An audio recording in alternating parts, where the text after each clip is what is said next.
Oi, pessoal, bem-vindos. Hoje a nossa aula será sobre argamassas de edificações históricas. Primeiro, antes da gente começar a falar sobre as argamassas, vamos pensar assim: por que a gente tem que preservar? Por que a gente tem que se preocupar com as edificações históricas, em relação à preservação? A primeira coisa que a gente tem que pensar é que nós somos parte de um todo.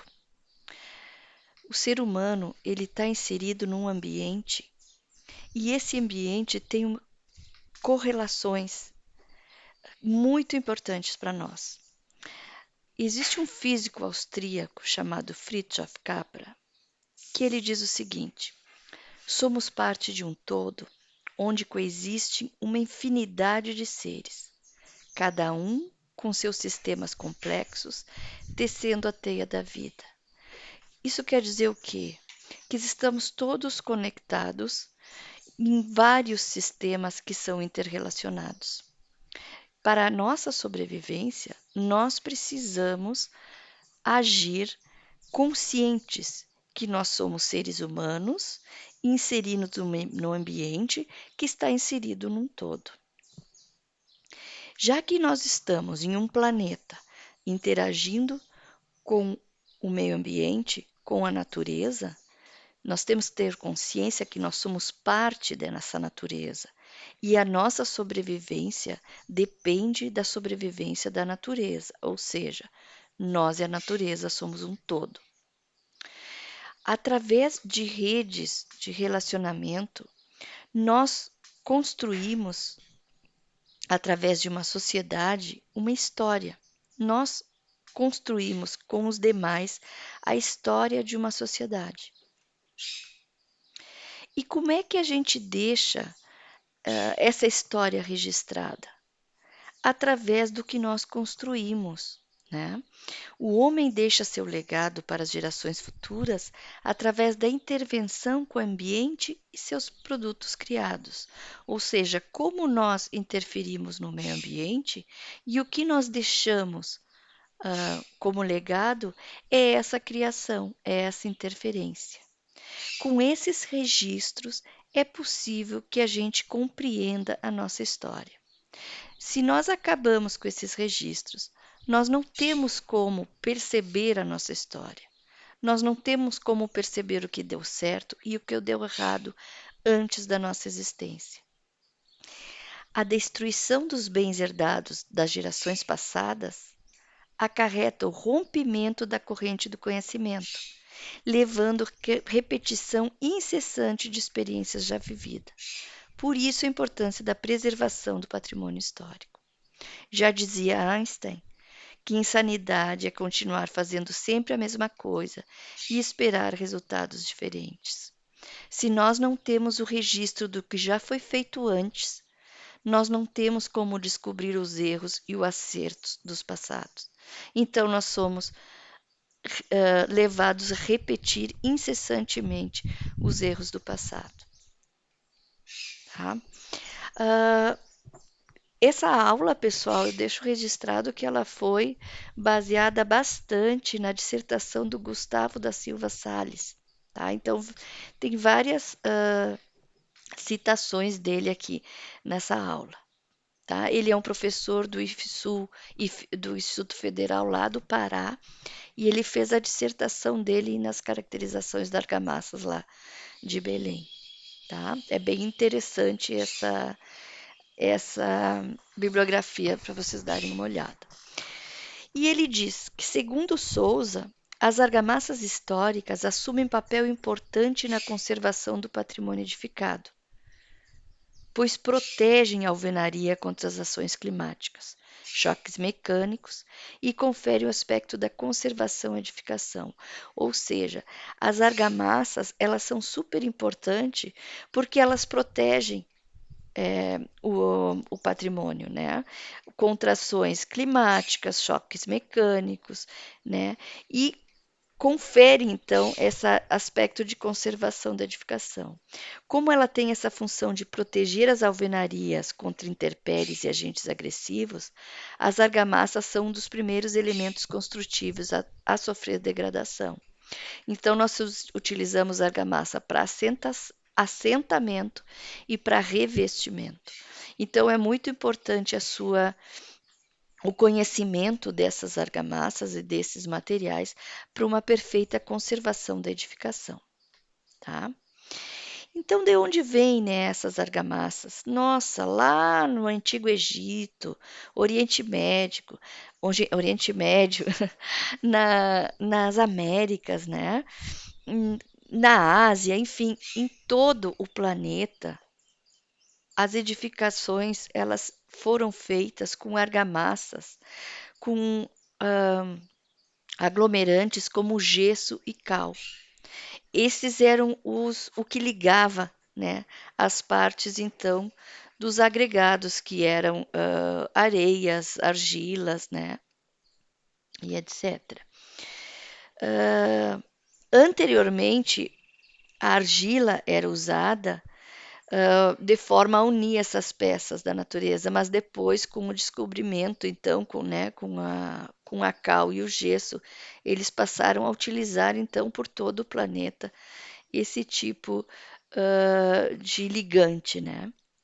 Os romanos e os gregos exploraram outros materiais como aditivos, gradativamente aumentaram a resistência mecânica da argamassa. Eles usavam também o material pozolâmico, né? E utilizavam a cal, diferentes formas de de utilização da cal. Então, assim, eles se iniciaram o desenvolvimento da argamassa hidráulica. Aqui no Brasil, a cal começou a ser usada em 1549, quando Tomé de Souza decidiu levantar a cidade de Salvador, na Bahia. Aí o Tomé de Souza, ele ordenou a criação da primeira mineradora do Brasil de calcário dos depósitos conchíferos, que revestem o fundo do mar da Baía de Todos os Santos. Foi a matéria-prima que deu início à fabricação da construção e na caiação das casas da nova cidade. Isso aqui, pessoal, eu tirei também do manual de argamassas, lá do IFAM, tá?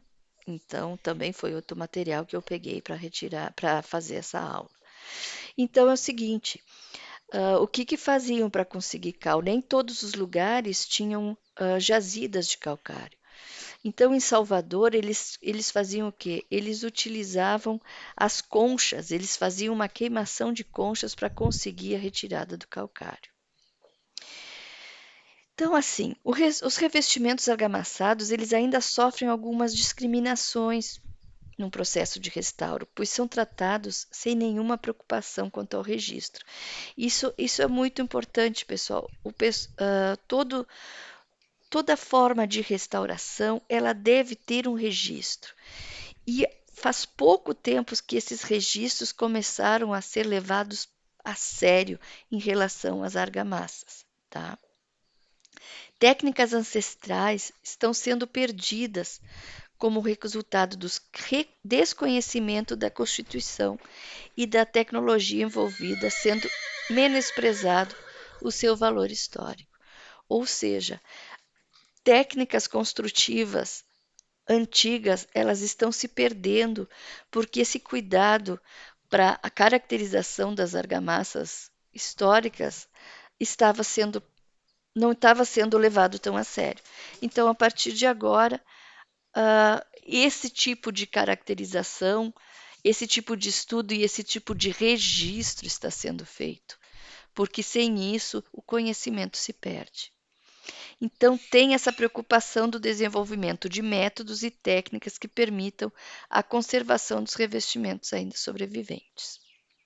Trabalhar com argamassa antiga pressupõe um estudo minucioso da composição e como a nova argamassa de reconstituição vai se comportar em um substrato tão antigo. Ou seja, para que uma nova argamassa seja absorvida por aquela alvenaria antiga, por aquele substrato, é preciso ter todo o conhecimento como é que foi feita essa argamassa antiga, quais eram os materiais, para poder então ver quais são os materiais que podem ser compatíveis e terem a mesma ligação que a argamassa anterior.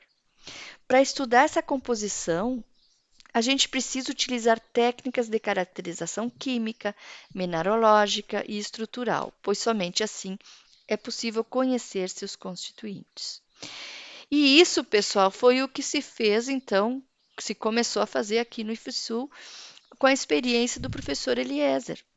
A gente está fazendo uma caracterização de argamassas antigas, para a gente poder, então, a partir do conhecimento do traço dessa argamassa, quais eram os materiais que constituíam essas argamassas, a gente poder, então, fazer um estudo para ver quais são os materiais que a gente poderá utilizar que tenham a mesma liga